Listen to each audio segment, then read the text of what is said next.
Sir, कल पंचकूला में भाजपा की तरफ से मीटिंग आयोजित की गई है। क्या क्या फैसले ले गए हैं, क्या क्या होगा उसको लेकर?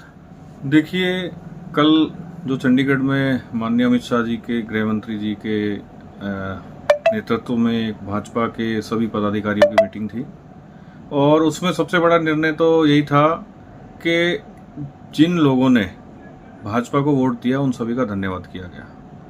उसके अलावा प्रत्येक भाजपा कार्यकर्ता में एक उत्साह का संचार किया गया और आज से ही मिशन मोड में जुट जाएं, इलेक्शन नज़दीक आ रहे हैं, उसकी तैयारी के लिए जनता के घर घर जाके प्रत्येक व्यक्ति, अंतिम व्यक्ति तक जो हमने लाभ पहुंचाया है उसको बताएं, उसको उस हिसाब से हम लोगों को समझाएं और आने वाले समय में मंत्र इस तरीके का दिया कि भाजपा के कार्यकर्ता मेहनत करेंगे और फिर से तीसरी बार भाजपा की सरकार हरियाणा में रिपीट होगी।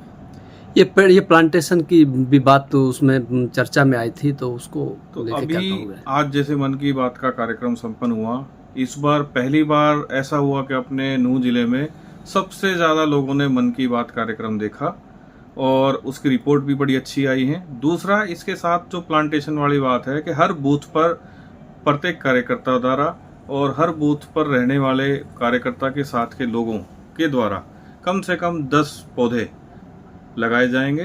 हमारे जिले में लगभग 640 के आसपास बूथ हैं, तो हमारा लक्ष्य ये है कि 65,000 पौधे हम अपने मेवात क्षेत्र में लगाएं, जिससे आने वाले समय में इस पौधे की देखभाल भी हो और इस इच्छा के साथ आगे हम पर्यावरण को देखते हुए, जैसे नरेंद्र मोदी जी ने कहा, हमारे प्रधानमंत्री जी ने, कि एक पौधा माँ के नाम, तो उस हिसाब से हम ये पौधा लगाएंगे और उसकी देखभाल भी करेंगे। तो इसका क्या संदेश जाएगा सर? संदेश सीधा है जी, पर्यावरण में कुछ सुधार होना चाहिए। आप देख रहे हो टेम्परेचर इस बार 50 डिग्री तक पहुंच गया था। मेवाड़ जैसे एरिया में जहां पहले कभी इतना टेम्परेचर नहीं रहा, तो सिर्फ और सिर्फ पर्यावरण को बचाने के लिए एक पेड़ लगाना ही उपाय है और पेड़ की देखभाल भी हो।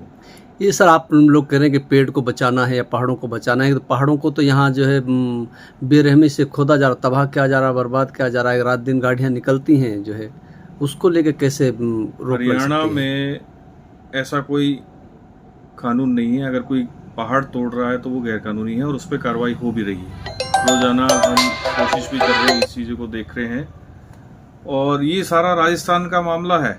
तो पहाड़ देखो, सब जगह के, हर स्टेट के अलग अलग कानून होते हैं, अलग अलग सिस्टम होता है, तो उस चीज़ को देखते हुए हमारी कोशिश है कि जितने ज़्यादा पेड़ होंगे उतनी ज़्यादा वातावरण अच्छा होगा। बाकी रही बात खनन की, तो देखो खनन का वो राजस्थान का मामला है, उसमें मैं अपने लेवल पे कुछ नहीं कह सकता। बरसात बहुत अच्छी हो गई सर, मानसून लौट आया है और जो है किसानों के चेहरों पर खुशियां लौट आई हैं, क्या आप कहना चाहोगे? देखिए, हमारा प्रयास तो ये है कि ये जो मानसून आया है पूरे सिर्फ मानसून पे ही डिपेंड ना रहे, मेवात में भी हम अपना नहरों का जाल बिछाएं और आने वाले टर्म में हम इन चीज़ों को, खास करके मेवात क्षेत्र को विकास को प्राथमिकता देते हुए घर घर नल वाली जो योजना चली है वो, और फसलों के लिए भी हमारे पास पर्याप्त मात्रा में पानी उपलब्ध हो, इस कड़ी में हम काम कर रहे हैं।